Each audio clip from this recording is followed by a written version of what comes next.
Assalamualaikum warahmatullahi wabarakatuh.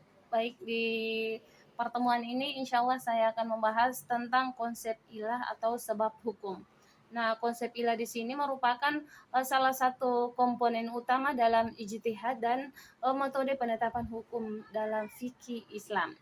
Di sini kita akan membahas tentang perbandingan konsep ilah dalam fikih mazhab Syafi'i dan fikih mazhab Hanafi, disertai dengan contoh hukum seperti zakat pertanian dan juga batas minimal harta dalam zakat. Nah, meskipun kedua mazhab tersebut sepakat bahwa ilah adalah sebab yang membuat suatu hukum diterapkan, namun di sini terdapat perbedaan dalam cara memahami dan mengidentifikasi ilah. Maka pada kesempatan ini saya akan membahas sedikit atau menjelaskan sedikit tentang bagaimana kedua mazhab ini berbeda dalam menentukannya. Baik, yang pertama yaitu fikih mazhab Syafi'i. Dalam mazhab Syafi'i, ilah dianggap sebagai suatu sebab yang jelas dan langsung yang terkait erat dan dengan hukum yang ditetapkan. Ilah dalam mazhab Syafi'i ini harus jelas, pasti, dan teridentifikasi dengan argumen yang kuat dari Al-Quran, hadis, dan juga ijma' para ulama. Para ulama Syafi'i lebih cenderung konservatif dalam menetapkan kias atau analogi dan lebih berhati-hati dalam mencari ilah untuk memastikan ilah yang diambil benar-benar dapat dibenarkan dalam nas atau teks syariat.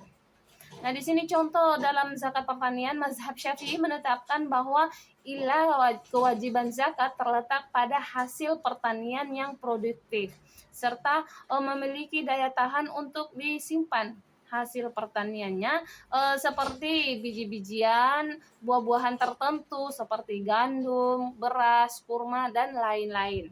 Intinya bisa disimpan atau bisa tahan lama. Jadi di sini dapat disimpulkan bahwa ilah mazhab Syafi'i menekankan pada ketahanannya, daya tahan simpannya hasil panen tersebut. Sedangkan tanaman lain yang mudah rusak atau mudah busuk itu tidak diwajibkan untuk dikeluarkan zakat. Nah, mazhab Syafi'i di sini berpedoman pada sebuah firman Allah Subhanahu wa taala yang dikutip dalam surah Al-An'am ayat 141.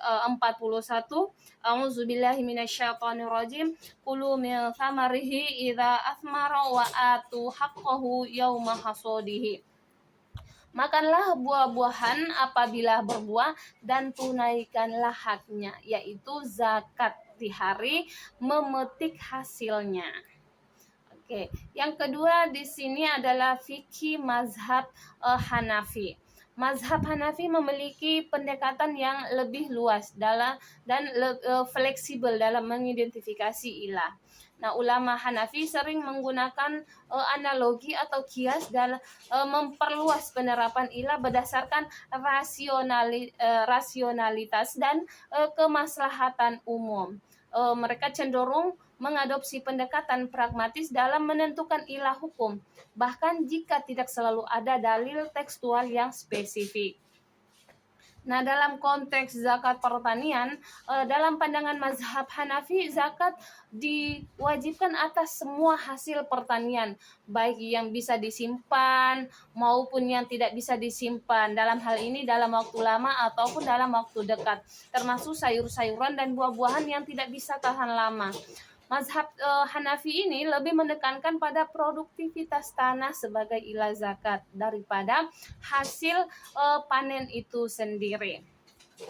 Dikutip dari Quran surah Al-Baqarah ayat 267, A'udzubillahi minasyaitonir rajim. Bismillahirrahmanirrahim. Ya ayyuhalladzina amanu anfiqu min thayyibati ma kasabatum wa mimma akhrajna lakum minal ardi. Hai orang-orang yang beriman, nafkahkanlah di jalan Allah sebagian dari hasil usahamu yang baik-baik dan sebagian dari apa yang kami keluarkan dari bumi untukmu.